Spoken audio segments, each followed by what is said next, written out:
we strengthen our connection and communication with our higher selves? This is a message that has come through again and again and again as well. Ultimately, the answer that it comes back to time after time is meditation, of choosing to listen to your intuition and your guides and your spirit guides and your soul family. In order for you to do so, you must choose to remain in a state of middle frequency and neutrality within yourself at all times.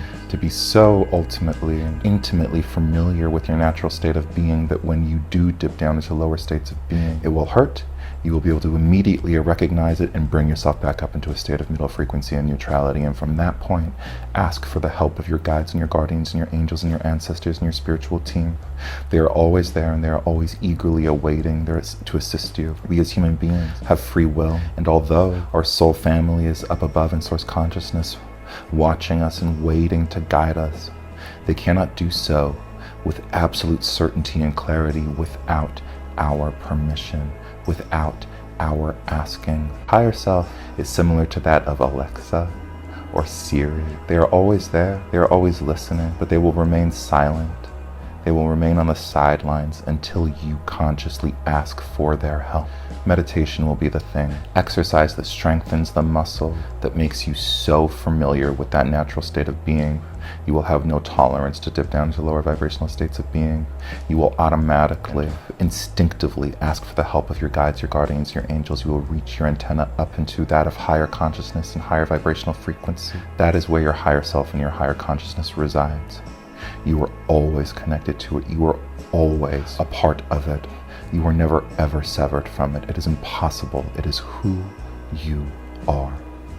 It's simply a matter of returning to that state again and again, developing this relationship and this rapport and this trust with your spiritual team, putting it to the test, listening or choosing to go against it and paying attention when you go against the voice of your intuition. What happens?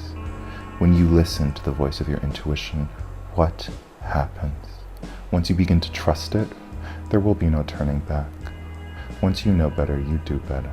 Meditation is a practice that works for all of us on this planet. It is not simply for certain individuals, for those who choose to exist in spiritual ways of being or whatever it may be.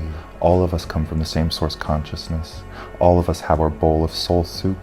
All of us have our own spiritual teams and guides and guardians and ancestors and angels. All of us. All of us are radios who can choose consciously to tune into different frequencies and different vibrational frequencies on this planet. We choose to attune ourselves and dial ourselves to our natural state of being. We choose to tune our dial down into the static frequencies. We choose to tune our dial up into that of angel frequencies and higher consciousness. It is a choice. Once you recognize this, that you are the captain of your fate and the master of your soul, and you start implementing those practices into your daily ways of being, there will be no going back. You'll see.